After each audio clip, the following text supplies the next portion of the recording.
JECC में आयोजित Rajasthan Digifest 2026 ने राज्य को डिजिटल नवाचार के नए युग की तरफ अग्रसर किया। कार्यक्रम का उद्घाटन मुख्यमंत्री भजनलाल शर्मा ने किया, जबकि केंद्रीय मंत्री जितिन प्रसाद और आईटी मंत्री कर्नल राज्यवर्धन सिंह राठौड़ विशेष रूप से मौजूद रहे।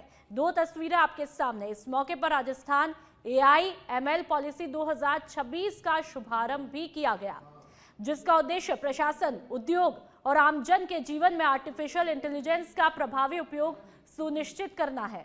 सम्मेलन में AI आधारित डिजिटल और स्मार्ट सिटी समाधान, ई-गवर्नेंस, साइबर सुरक्षा और स्टार्टअप इकोसिस्टम पर गहन चर्चा हुई। देश विदेश से आए तकनीकी विशेषज्ञ और निवेशकों ने राजस्थान की डिजिटल क्षमताओं की सराहना भी की। कॉमिक कॉन, इनोवेशन एक्सपो और स्टार्टअप पिचिंग सेशन भी आयोजन के प्रमुख आकर्षण रहे।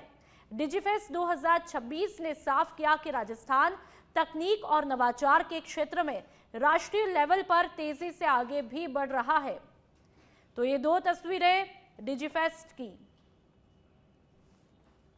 प्रवासी भाई बहनों के राजस्थान से जुड़ाव को मजबूत करने के लिए अनेक पहल की हैं। हमने उन्हें एक मंच पर लाने के लिए हाल में प्रवासी राजस्थानी दिवस का आयोजन किया। प्रवासी राजस्थानी के लिए राष्ट्रीय और अंतर्राष्ट्रीय प्रवासी राजस्थानी मामलात विभाग का गठन भी हमने किया है। हमने प्रवासी राजस्थानी नीति तैयार की है, जिससे मेरे प्रवासी राजस्थानी भाई बहनों को सम्मान, पहचान, आसान निवेश सुविधा, सहयोग और अपनी मातृभूमि के विकास में भाग लेने का ठोस रोड मैप मिल सकेगा। मेरे भाइयों, प्रवासियों समेत सभी निवेशकों के लिए आज राजस्थान निवेश का एक प्रमुख स्थान बन रहा है। साथियों, हम सब जानते हैं कि राजस्थान देश और दुनिया के सबसे बड़े और दिग्गज उद्यमियों की जन्म स्थली भी रहा है, क्योंकि आप देखते हैं अगर हर तीसरा उद्योगपति देखेंगे तो वो कहीं ना कहीं राजस्थान से जुड़ा हुआ होगा। लेकिन मेरा लगता है कि हमारा संकल्प है कि अब राजस्थान उन उद्यमों की कर्म स्थली भी बने। आज हमारे प्रवासी राजस्थान बंधु कर्म भूमि से मातृभूमि, जैसा मैंने कहा, हमारी पहलों पर सक्रिय भागीदारी निभा रहे हैं। मुझे भरोसा है कि आप सबकी सक्रियता, भागीदारी राजस्थान को स्टार्टअप तकनीकी के क्षेत्र में नई ऊंचाइयां प्रदान करने में मददगार बनेगी। आज हर हाथ में मोबाइल है और ऑनलाइन सेवाओं का सब लाभ उठा रहे हैं, जिसमें ऑनलाइन धोखाधड़ी की आशंका बढ़ जाती है। मैं आपको आश्वस्त करना चाहता हूं कि राजस्थान सरकार प्रदेश में साइबर क्राइम को पनपने नहीं देगी और लगातार आप देख रहे हैं, हमने हर उद्यमी को कहा है कि आपको चिंता करने की जरूरत नहीं है। राजस्थान सरकार पूर्ण रूप से उनकी सुरक्षा के लिए, उनके काम के लिए पूरी तरह से तैयार है। इसलिए मैं ये भी कहना चाहता हूं, आपको किसी प्रकार की चिंता करने की आवश्यकता नहीं है। मैंने युवाओं से आह्वान भी किया है कि जो नए स्टार्टअप बना रहे हैं, नए इनोवेशन कर रहे हैं, हमने कहा है कि महीने में एक दिन ऐसे युवाओं से हम बात करेंगे और उनको चिन्हित करके उनको बुलाएंगे और उनकी बात सुन करके उनको आगे बढ़ाने का काम करेंगे।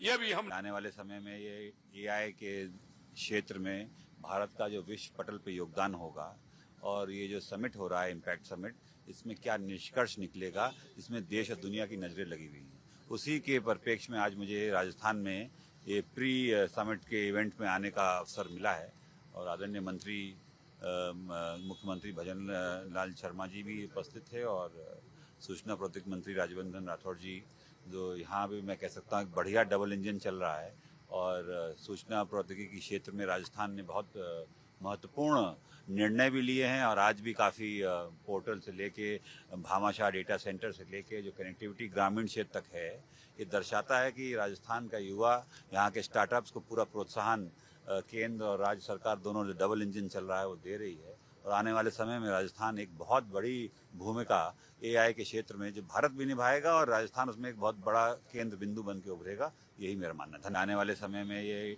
AI के प्रगति के लिए महत्वपूर्ण है और तभी से कदम आगे बढ़ने शुरू हो गए थे, जैसे गांव-गांव तक फाइबर ऑप्टिक केबल को पहुंचाना। राजस्थान सरकार ने पहले 2 वर्ष के अंदर आपने देखा किस तरह से औद्योगिकरण को, आर्थिक मजबूती के लिए कदम बढ़ाए। उसी के साथ साथ नई नीतियां यानी स्पष्टीकरण सरकार की तरफ से वो जनता के सामने लेकर आए। उसी में टेक्नोलॉजी को ध्यान में रखते हुए हमने डेटा सेंटर पॉलिसी, एवीजीसी यानी एनिमेशन, गेमिंग, कॉमिक्स, इन सब को और एक्सटेंडेड रियलिटी, इसकी भी पॉलिसी लॉन्च करी। आर्टिफिशियल इंटेलिजेंस और मशीन लर्निंग की भी पॉलिसी लॉन्च हो गई है। आर्टिफिशियल इंटेलिजेंस आज हर क्षेत्र में है। ये नहीं कि बहुत बड़े लेवल पर एआई की जरूरत होती है, बहुत साधारण लेवल पर भी एआई जब आ जाती है तो उससे प्रोडक्टिविटी बढ़ जाती है, क्षमता बढ़ जाती है। अब इसके अंदर हमारे युवाओं के लिए गेमिंग के कोर्सेज, डिजाइन इंजीनियरिंग के कोर्सेज, कोडिंग करना, ये सारा का सारा हमारे युवा सीखेंगे, स्कूल से लेवल से सीखना शुरू करेंगे। यानी एक बड़ा लीप, एक लंबी छलांग भारत लगा रहा है, ताकि जो पूर्ण तरह से प्रगतिशील राष्ट्र हैं उनके साथ हमारा देश भी मिल जाए। और इसमें सबसे महत्वपूर्ण जो लाभ होगा वो हमारे युवाओं को होगा, किसानों को होगा, महिलाओं को होगा, हर व्यक्ति को होगा। टेक्नोलॉजी, जैसे बहुत बढ़िया तरह से भी अश्विनी वैष्णव जी ने बोला, ये आर्टिफिशियल इंटेलिजेंस आप समझो तो बिजली के समान है। जब बिजली हर व्यक्ति तक पहुंची है, उसी तरह से आर्टिफिशियल इंटेलिजेंस भी हर व्यक्ति तक पहुंचेगा। उसी दिशा में हमने ये प्लेटफॉर्म, ये मंच का आयोजन करा। और मैं धन्यवाद देना चाहता हूं सभी को जिन्होंने, इन्वेस्टर्स, इनोवेटर्स, सब यहाँ पर जो आए, और साथ साथ मीडिया के माध्यम से इस मंच के बारे में पूरे देश को, पूरे राजस्थान को